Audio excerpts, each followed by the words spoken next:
hell, man, I got rust holes and duct tape and all over my car, man. You're all right. But look at that. That's white. That white road paint, striping paint. It's got all up in the window, inside the wheel. It was all down the side. That's character, brother. That means he's driving the car. You know what I'm saying? This is a driver. I drive this. I know. I see that. The floor mats are dirty. I drive it every day. That's right. Dirty, just like my women. You know. Skeeter White here. My buddy Brian. We got his Camaro behind us. How you doing today? I'm doing well. How are you? Fantastic. So why don't you tell us a little bit about the car? It's a 1967 Super Sport. It's a true Super Sport. It's got the 4P on the VIN tag. It's a numbers matching. I won't call it a survivor, but the engine, the transmission, the rear end are the born with drivetrain. Obviously, it's got a new paint job. It's got modern tires, new top. And the interior is original.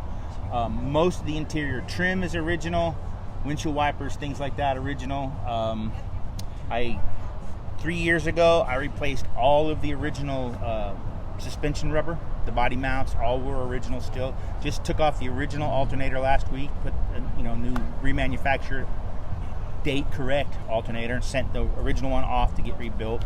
The odometer shows about 47,000 miles, but it's unverified as to whether those are original or the clock's been turned over. I bought it about 10 years ago up north from the second owner, but he had sold it and got it back, so he was kind of like the second and the fourth owner, and I'm the fifth owner. And all the gentlemen up there knew each other. This thing's getting passed around like a 40. Yeah. Dang. Or like a dirty woman. Like a dirty woman. But it drives good. I drive it every day. Power brakes, power drum all the way around, 350, Muncie M20, 12-bolt rear end. No power steering. Let's see what else is. Non-power top.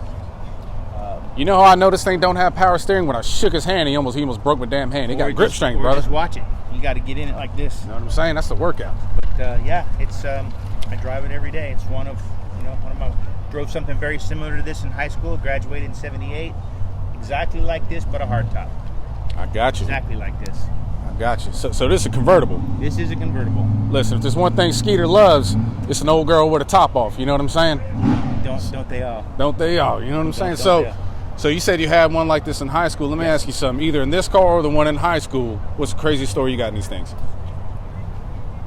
Drag racing the one in high school. I learned my lesson, but drag racing the one in high school, we used to race it on the street all over Tampa. I could tell you where the locations were. We took it to the track down in Bradenton. We took it out to Sunshine Speedway in Pinellas County. But drag racing, at some point, and that was a numbers matching car too, but at some point the car was running a tunnel ram and 2660 center squirters, a 12-bolt with 410 gears. Speaking my language right now. Took the Muncie M20 out, put an M22 in, and then put it all back to normal, and then traded it to a friend of mine. Worst decision of my life. Traded it to a friend of mine for a '73 Camaro. He wrecked it. We put it back together. He sold it to another friend, who sold it to a friend. I tried to find it in 1999 because I was going to buy it back, and I was able to follow it through its owners in Indiana.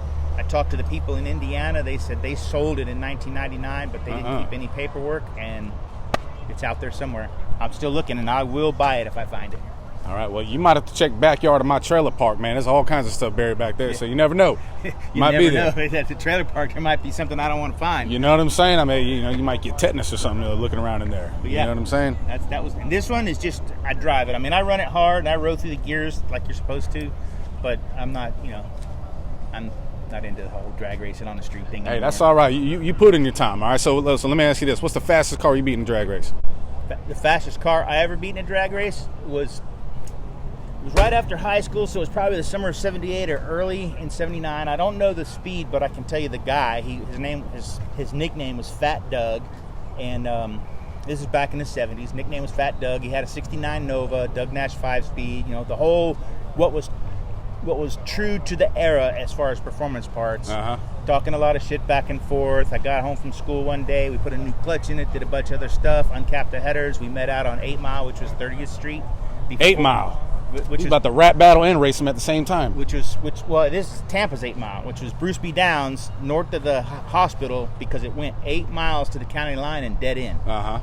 So we used to race out there, and him and I went out there and raced, and surprisingly, to both of us and everybody who was out there, I beat him. I couldn't believe it, but That was it. So Fat Doug, if you're out there, you got gapped, brother. All right, we ain't never gonna forget. He got gapped by a car length, maybe a car and a half. Dang. And it was 747 jumbo jet. It was is what he means.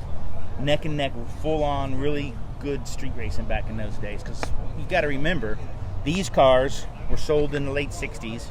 I'm in high school in '76, '75 through '78. We were buying these cars from the original owners.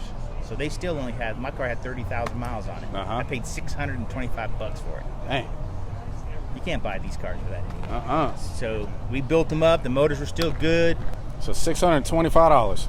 The guy wanted $700, and I made a deal with him for $625, and I had to throw some lime rock in some horse stalls. Thought it was going to be easy. He had a pile of lime rock about 12 feet high. It was really a pile of concrete. It took me 4 weekends in a row. I spent more money on that than on Busch Light last week. You know what I'm saying? Dang, bought a whole crazy car. deal. Hey, now, let's go back to Fat Doug for a second. All right, so you got them right in front of a hospital? No, further north on Bruce B. Downs. Come off of Fletcher, go past the hospital.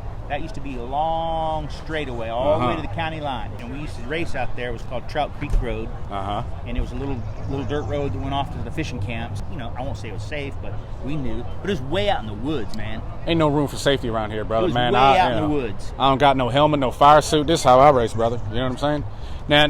Now, you know, you're pretty close to a hospital. Did they have a doctor for hurt feelings? Because I feel like you needed one. I'm not sure. I'm not so sure that practice exists. You know A psychologist, maybe. Maybe a gaptologist. Maybe a gaptologist. You know what I'm saying? Maybe go home and lick his wounds. That's right. But I hope he's still around. I haven't seen him since those days. It's been probably, 45 years or so since '78. I hope he's still around. A lot of the guys I did hang out with in those days are still around, but I just haven't seen them.